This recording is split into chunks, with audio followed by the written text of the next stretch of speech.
कठुआ में दो बड़े मंत्रियों द्वारा लोकार्पण करने के बाद भी मल्टी स्टोरी पार्किंग खाली है। अभी तक कोई वाहन वहां पार्क नहीं देखा गया। अक्सर देखा जा रहा है कि पिछले कई सालों से सरकार जनता को सुविधा देने के नाम पर बड़े बड़े भवनों, मशीनरी और ढांचागत सुविधाएं देने के नाम पर करोड़ों रुपए खर्च करती है, जिसमें निर्माण कंपनियां और अधिकारी मोटी कमीशन डकारते हैं और जनप्रतिनिधि उनका लोकार्पण करके विकास की वाहवाही लूटते हैं।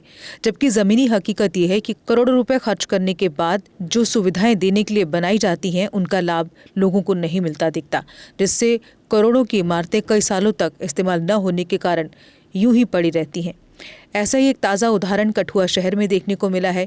शहर में दशकों की मांग के बाद अवैध पार्किंग से निजात दिलाने के लिए नगर परिषद के कार्यालय के साथ 4.5 करोड़ रुपए खर्च कर मल्टी स्टोरी पार्किंग का निर्माण किया गया, जिसका पूरा तामझाम के साथ 2 सप्ताह पहले पीएमओ में केंद्रीय राज्य मंत्री और जम्मू कश्मीर के मुख्यमंत्री ने लोकार्पण किया और लोगों को ये बड़ी सुविधा दी और ये दावा किया था कि कठुआ तेजी से विकास की ओर बढ़ रहा है और ये भी कहा था कि इस तरह की सुविधा बड़े बड़े शहरों में देखी जाती है।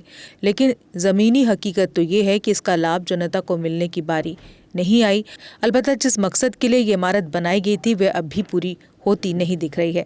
आज भी शहर के विशेषकर मुखर्जी चौक में सड़कों पर अवैध पार्किंग देखी जा रही है और मल्टी स्टोरी पार्किंग आज भी खाली पड़ी है। इस मल्टी स्टोरी पार्किंग में कोई वाहन पार्क नहीं दिख रहा और सभी हल्के वाहन पहले की तरह सड़कों पर अवैध रूप से पार्क किए गए हैं।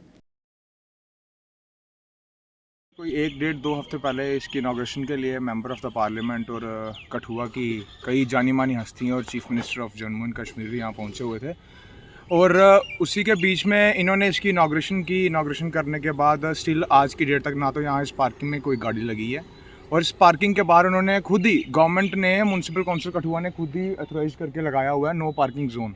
नो पार्किंग, उसके बाहर इतनी गाड़ियाँ लगी हुई हैं, कोई फैसिलिटेट नहीं किया जा रहा है गवर्नमेंट की तरफ से।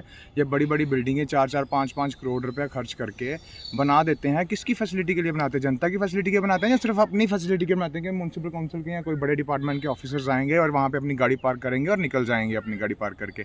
मैं अनुरोध करता हूँ माननीय श्री चीफ मिनिस्टर जो जम्मू कश्मीर के हमारे उमर अब्दुल्ला जी हैं और मेंबर ऑफ द पार्लियामेंट जो बड़ी बड़ी बातें भी करते हैं कि हमने ये काम करके दिखाया, इनॉग्रेशन करके दिखा दी, अपनी फ़ोटो अपनी नेम प्लेट लगवाने के बाद उस पर कोई काम नहीं हो रहा है, इस पर काम करवाइए और कठुआ की अर्थव्यवस्था के साथ साथ कठुआ की खूबसूरती को देखते हुए कठुआ में ऐसे दिन दिहाड़े ऐसे एक्सीडेंट्स होते हैं, ऐसी पार्किंग की वजह से लोग परेशान हो रहे हैं, इन सबको दूर करके इस पार्किंग को ओपन किया जाए और इसको जल्द से जल्द स्टार्ट किया जाए। ऐसे इतने बड़े इतने पैसे खर्च करके बिल्डिंग से बनाने के बाद भी इसको यूज़ ना किया जाएगा तो कोई फ़ायदा नहीं है।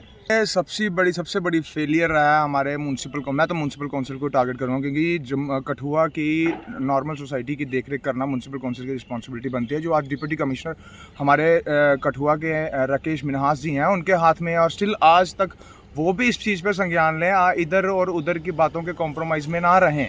यहाँ पे आके जो काम करने वाले हैं उन पे ध्यान दें और ये जो 4-5 करोड़ रुपए खर्च के हमारे आम जनता के पैसों की अहमियत को समझें और इसे यूज़ करवाएं, इसे यूटिलाइज़ करवाएं। और बाहर जो लोग परेशान हो रहे हैं यहाँ पे अपनी गाड़ियाँ पार्क करके, कोई आता है पत्थर मार के चला जाता है, कोई आता है ऐसे ही डिस्टर्ब, कोई एम्बुलेंस निकल रही है, कोई फायर ब्रिगेड निकल रही है, पीछे साथ में पुलिस स्टेशन है, वहाँ से गाड़ी निकलती है, कई घंटे यहाँ पे जाम लगा रहता है।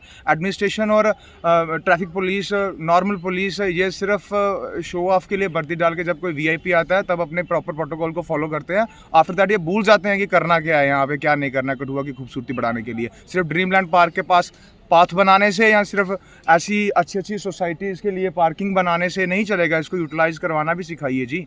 ये रिक्वेस्ट रहेगी मेरी डिप्टी कमिश्नर और एमपी एमएलए से।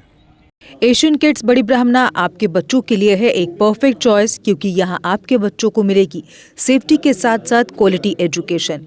यहाँ आपके बच्चों को मिलेगा एजुकेशन के साथ साथ टॉयज के साथ खेलने का मौका, यानी फुल मस्ती और पढ़ाई भी।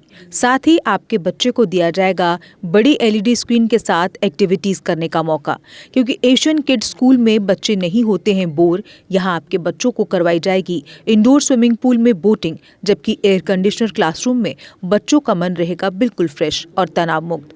पढ़ाई के साथ साथ बच्चों को खेल गतिविधियों में भी एशियन किड्स करता है शामिल, ताकि बच्चे हर क्षेत्र के लिए रहे तैयार।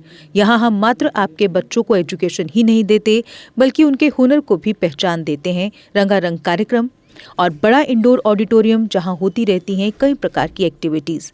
हम आपके बच्चों को एक सोल्जर की तरह भविष्य की चुनौतियों के लिए करते हैं तैयार, जबकि हर क्षेत्र से आपके बच्चों को स्कूल तक लाने के लिए हमारे पास है बेहतरीन ट्रांसपोर्ट फैसिलिटीज। और आपके बच्चे की सुरक्षा को देखते हुए पूरे स्कूल परिसर को सीसीटीवी सर्विलांस से किया गया है लैस, ताकि आप पूरी तरह से तनाव मुक्त होकर बच्चों को शिक्षा लेने दें। तो फिर किस बात की है देर, आज ही एशियन किड्स में विजिट करें, क्योंकि हमारे यहाँ एडमिशन ओपन हो चुके हैं और लिमिटेड सीट्स ही अवेलेबल है। हमारा पता है Asian kids near Bharti public school, Bari Brahmana. Mobile number 7006135171 9149725087।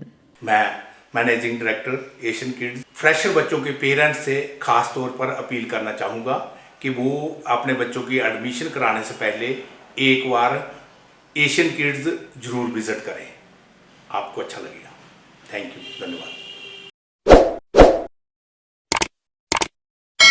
Jammu Kashmir की खबरों के लिए जुड़े रहिए JK अपडेट के साथ।